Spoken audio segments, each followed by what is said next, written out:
କହିବେ ସଂକ୍ଷିପ୍ତ କହିବେ। ଆଉ ତ ସମସ୍ତେ କହିସାରିଲେଣି।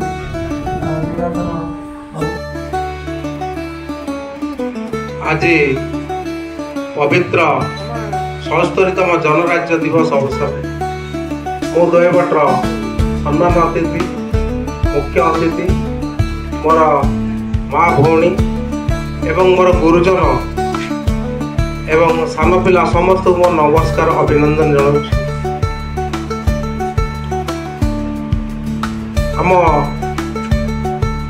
व्यास सरोवर व्यास नगर एरोप्लेन कॉलोनी स्थित उदयगढ़ तरफ आज ৭৭তম जनराज्य दिवस पालन कर व्यासनगर माटी हूँ पवित्र माटी।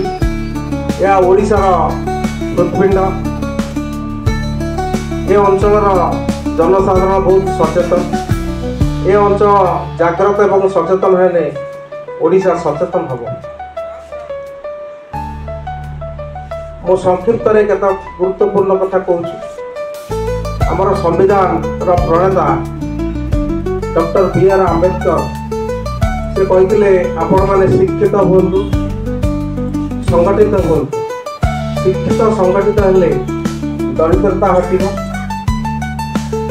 एवं आम मानकर भीतर जो कुसंस्कार हटिब। आपण मैंने मो ठारू भल भाव जानी संविधान बाबा साहेब आंबेडकर पीएनओ ठारू चीफ सेक्रेटरी पर्यंत जड़े वार्ड मेंबर ठारू प्रधानमंत्री पर्यंत केते विराट आईन से लिखिं जहाँ आम जदि आज पढ़िया आमर समस्त जीवन काल समय बंचीब। से पशु पक्षी गछ मनीष महिला विभिन्न बाबद आईन कानून से तैयारी कर। गणतंत्र आत्मा हूँ संविधान। आमे देश भितर एत बड़ विराट देश काश्मीर रु कन्याकुमारी श्रृंखलित भाव रही संविधान आवश्यकता रही। श्रृंखलार आवश्यकता रही। संविधान नथिले आमे सब विशृंखलित हो। आपण माने को मु किछि सुनाउछि आम संविधान मुखबंध।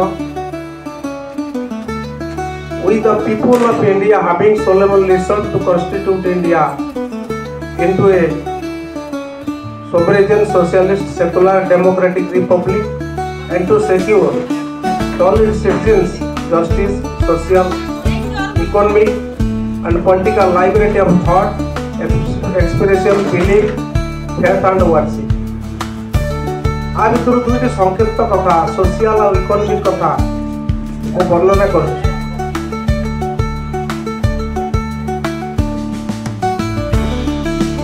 प्रथमे आमर थिला एकछत्रवाद तापर राजतंत्र तापर गणतंत्र। एकछत्रवाद और राजतंत्र कबर उपर गणतंत्र प्रतिष्ठा कर जो खूब आम आराम अच्छा।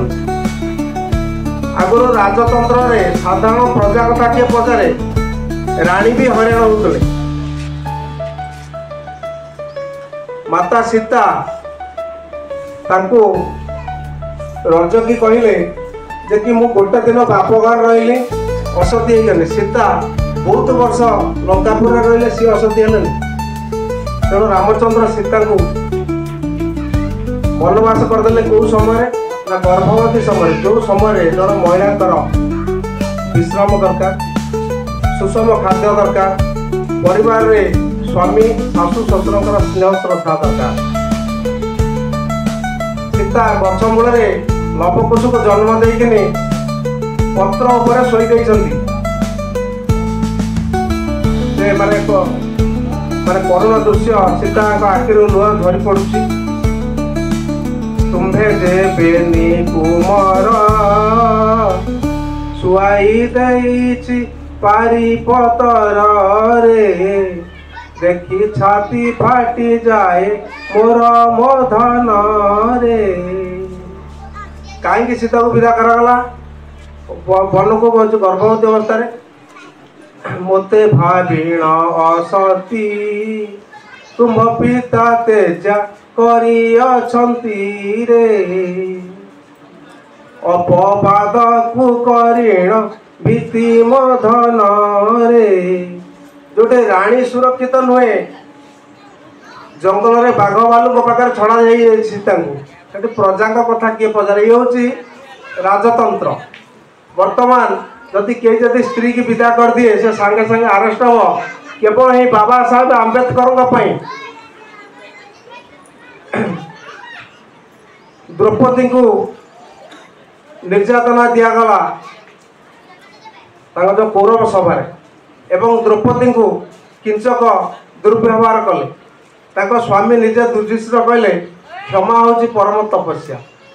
वर्तमान जदि कौन सी महिला किए दुर्व्यवहार करे सागे सागे अरेस्ट कर अरेस्ट कर दंड दि जाए केवल बाबा साहेब आंबेडकर। आज बाबा साहेब आंबेडकर जन्मतिथि महाप्राण आम फूलमांडिया दबाई भूली जाइए सेड़ी चढ़ीगला छातु चढ़ीगला सेड़ी कथा आम भूली जाए। केवल एति नुहे गछ गछ कहीं काटी पारे आगुरी रजा माने माने जंगल में पशिक से जिते पशु पक्षी सब मारिपार हरिण मारिपारे कि बाबा साहेब आंबेडकर आईन कर प्रधानमंत्री हूँ कि राष्ट्रपति हो जदि जड़े पशु किए आघात करे से सांगे सांगे से मुहूर्त ही अरेस्ट हे। आप मुर्गुणी स्तुति जानते मुर्गुणी की व्याध कौन कले ना चारि पाखे जाल बाड़ा लगेदेले पछरे निआ लगेदेले निजे धनु तीर धरले एवं कुकुरा हुले देखनी हरिणी की धरवे दीटा छुआ सहित हरिणी बुलुची चौपाशे जाल बाड़ पातिला हर से पछरे गहरा अग्नि लगाइला रोसे निजे धनु धरिला जे द्वारा निरोधिला धर मार बोलिल स्वान को पेशीदा। केवल से नुहे आगुरी बाल्य विवाह थिला जो भारत 200 वर्ष धरिकी इंग्रेज शासन अधीन थिला जो मुक्त कले किंतु जो 1947 वर्ष अगस्ट 15 आमर संविधान तैयारी हो नथिला जो सांविधानिक रीतिनीति आमर भारत शासन आज दिन में जे डॉक्टर बी.आर. आंबेडकर नेतृत्व में जो संविधान तैयारी है सबुठार बड़ संविधान एवं से ही संविधान को मानी आज 1950 मसीहा आज जनवरी 26 तारिख में से संविधान प्रणयन कराला एवं आम भारत सरकार से संविधान अनुसार परिचालित है।